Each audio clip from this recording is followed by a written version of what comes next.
Very recently, we received the Minecraft Caves and Cliffs Update Part 2 Experimental Snapshot 5, along with numerous betas for Minecraft Bedrock Edition. As September approaches, the likelihood of receiving more information to do with this upcoming Minecraft update grows ever more likely.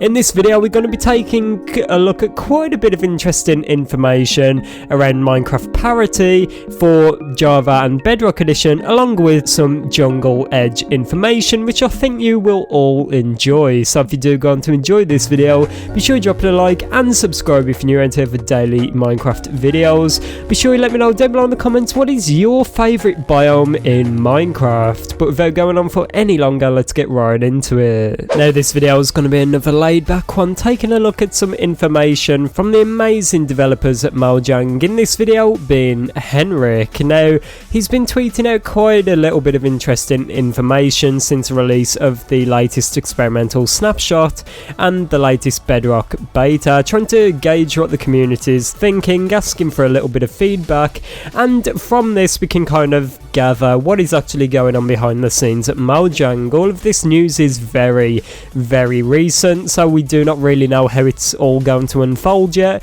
But this all began hours ago as of when I'm recording this, where Henrik created a screenshot thread saying what are some of your most epic places you found in the experimental snapshot so far, underground or above. Now this in itself really does not mean anything, but the fact it's been retweeted by Lady Agnes and other Minecraft developers that really do not usually be so active on Twitter just kind of gives us an idea that Mojang is trying to get some amazing stuff from the community, trying to get some amazing images from the community. Maybe from these images they want to see if there's anything they can change. It most likely just means they want some cool images to look at, to kind of lift up their spirits a little bit, to have a look at what people enjoy about this hard work they've been doing for the past year now.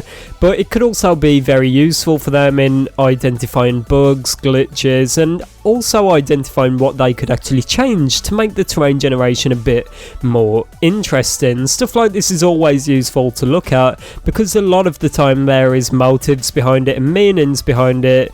Although they just want cool images, it can also be very useful for Mojang. Now we've got something very interesting about the Jungle Edge, something I've really heard nothing about really, but Henrik actually said, so Jungle Edge, keep it or not? Very straight to the point. Note, won't have time to change anything about the biome for this update, so either keep it as it is or remove it. We'll probably rename it if we keep it though.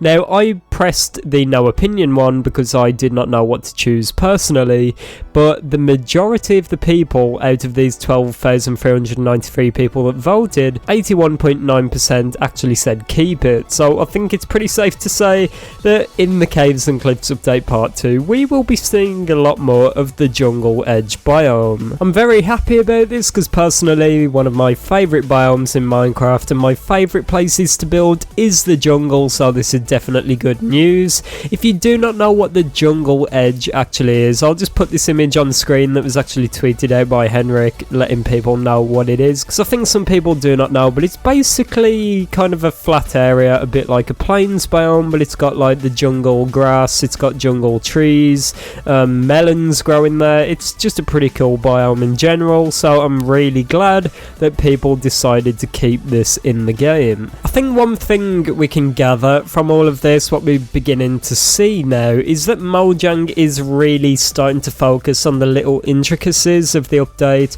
rather than focusing on the grand scale like the terrain generation or anything crazy like that. They're dialing it down now, they're focusing in on what needs to be done up until the lead up to September, which is when snapshots have been talked about to begin, and also Minecraft Live is going to be sometime in the next few months, so there's a lot coming up ahead for Mojang, and it's good to see that they're starting to focus on the little details. Now it kind of seems like things are starting to come to the end of this whole process now, and hopefully we will see something in just a few weeks as we enter September. This final tweet I wanted to talk about is kind of quite straightforward, and I cannot believe some people do still talk about this, but it's about parity between Java and Bedrock.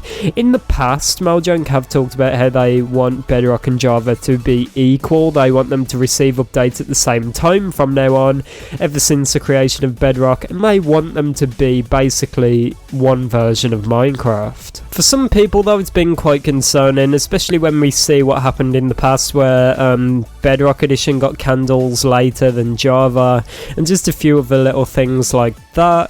But Henrik, to kind of settle all of this, did say, by the time we get to the actual release, we expect both platforms to contain all of the new stuff. But keep in mind, the experimental snapshots are experimental, so things may be changed or removed before release. So this was kind of Henrik putting all of those theories to bed, but I do not know how exactly this is going to work. As I said, we've saw complications in the past with 1.17, the Caves and Cliffs update part 1, where it took them a bit longer to get things out for Bedrock, and there was just a few things missing in general. But I cannot wait to see if everything is there at launch, but I would only assume that's why things are taking so much longer with current Minecraft updates. We've talked about this here on the channel in the past, but back in the day we used to get a few updates a year. Since the creation of Bedrock, things have slowed down due to Mojang having to account for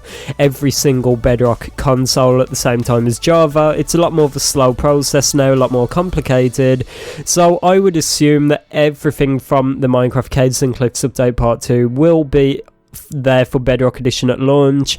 I do not fully know though, so if you have any theories or speculation, be sure you put it down below in the comments and let me know if you play Bedrock Edition and what platform you actually play on. But yeah, that's it for this video. I just thought we could talk about some pretty interesting information today from Henrik. It's always cool to see what the Mojang developers are up to and what they're doing behind the scenes. As I said, it does not really expose anything apart from giving us the idea that Mojang are starting to get to the end of this whole thing now.